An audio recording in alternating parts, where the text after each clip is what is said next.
बिस्मिल्लाहिर्रहमानिर्रहीम। अस्सलाम वालेकुम viewers, welcome to my channel. तो कैसे हैं आप सब? उम्मीद करती हूँ सब खैरियत से होंगे। आज मैं आप लोगों के लिए चॉकलेट गनाश की रेसिपी लेकर आई हूँ without whipping cream, without chocolate के। हम ये बहुत ईजी तरीके से घर पर तैयार करेंगे और इसका टेस्ट यकीन करें बहुत कमाल का होगा, जो कि आला बेकरीज में केक के ऊपर लगाई जाती है। ये chocolate ganache, chocolate frosting, same वही टेस्ट आपको घर पर मिलने वाला है। आपने क्या करना है, रेसिपी को बिना स्किप किए एंड तक देखना है। चैनल पर नए हैं सब्सक्राइब कर लें। रेसिपी स्टार्ट करते हैं। बिस्मिल्लाहिर्रहमानिर्रहीम। सबसे पहले एक पतीला लेंगे जिसमें हमने कुकिंग करनी है। उसी पतीले में हम ऐड कर देंगे मिल्क।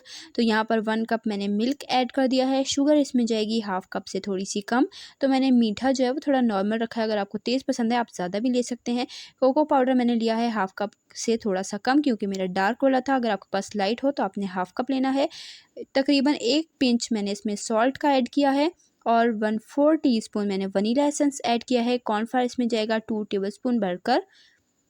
अब तमाम इंग्रेडिएंट को विस्क की मदद से अच्छे तरीके से मिक्स कर लेंगे। तो ये चीज़ें आपने चूल्हे से हटाकर ही मिक्स करनी है। जब ये अच्छे तरीके से मिक्स हो जाए, इसमें लम्स बिल्कुल नहीं हो और कोको पाउडर अच्छे से मिल्क में मिक्स हो जाए, उसके बाद आपने इसे चूल्हे पर रखना है। अदरवाइज़ आपने नहीं रखना, अदरवाइज़ ये फ़ौरन से कुक होना शुरू हो जाएगी और इसमें लम्स बन जाएंगे।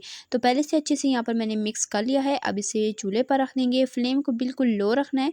हाई फ्लेम होगी ये फ़ौरन से थिक हो जाएगी और इसमें थोड़ी सी कड़वाहट भी आ सकती है, इसलिए आपने इसे लो फ्लेम पर कुक करना है। लो फ्लेम पर जैसे जैसे ये कुक होगी उसमें शाइनिंग भी आएगी और इसका टेस्ट भी इन्हेंस होगा। हाई फ्लेम होगी तो इसका टेस्ट जो है वो ख़राब हो सकता है, इसलिए आपने बिल्कुल लो फ्लेम पर 3-4 मिनट कुक करना है। 3-4 मिनट में ये अच्छे से थिक हो जाएगी, लेकिन आपने मुसलसल इसमें विस्क या चम्मच चलाते रहना है ताकि इसमें लम्स ना बने। तो यहाँ पर आप देख सकते हैं मैं मुसलसल चम्मच इसमें चलाती जा रही हूँ और इसे आपने विस्क की मदद से फेंटते रहना है ताकि इसमें लम्स ना बने और ये बिल्कुल परफेक्ट सी हमारी यहाँ पर चॉकलेट गनाश, चॉकलेट फ्रॉस्टिंग बनकर तैयार हो, जो कि महंगी महंगी बेकरीज़ में केक के ऊपर टॉपिंग में यूज़ की जाती है। चॉकलेट गनाश बिल्कुल तैयार हो चुकी है, अच्छे से थिक हो चुकी है। बिल्कुल एंड पे इसमें मैंने ऐड कर दिया है घी। तो घी मैंने 2 टेबलस्पून ऐड किया है। आप बटर या शॉर्टनिंग का भी इस्तेमाल कर सकते हैं, लेकिन हर किसी के पास अवेलेबल नहीं होता, इसीलिए मैंने इसमें एंड पे घी ऐड किया है। घी हर किसी के पास इजीली अवेलेबल होता है, घर में जो नॉर्मल घी होता है वही मैंने ऐड किया है 2 टेबलस्पून। और घी को ऐड करके 1 आध मिनट मैंने लो फ्लेम पर कुक किया। उसके बाद फ्लेम को ऑफ कर दिया है और अच्छे से इसे मैंने ठंडा कर लिया है। ठंडा होने के बाद आप इसका टेक्सचर, इसकी कंसिस्टेंसी चेक कर सकते हैं। बिल्कुल ये थिक हो चुकी है। जितनी आपको थिक पसंद हो आप कर सकते हैं, लेकिन इससे ज़्यादा थिक अगर आप करेंगे तो वो बिल्कुल जेली टाइप बन जाएगा।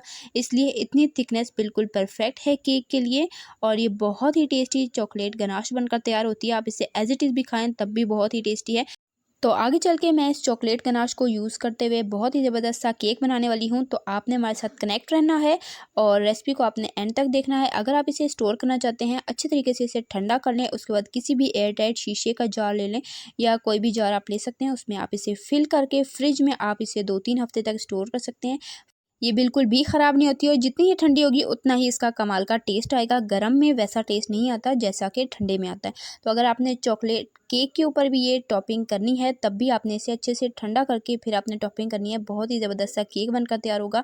तो अगर आपको मेरी रेसिपी, मेरी मेहनत ज़रा सी पसंद आई है, वीडियो को लाइक करें, शेयर करें अपने फ्रेंड एंड फैमिली मेम्बर्स के साथ। मैं आपके लिए इस चैनल पर इसी तरह की टेस्टी मेरी रेसिपीज़ डेली लाती रहती हूँ। सब्सक्राइब कर लें। अल्लाह हाफ़िज़।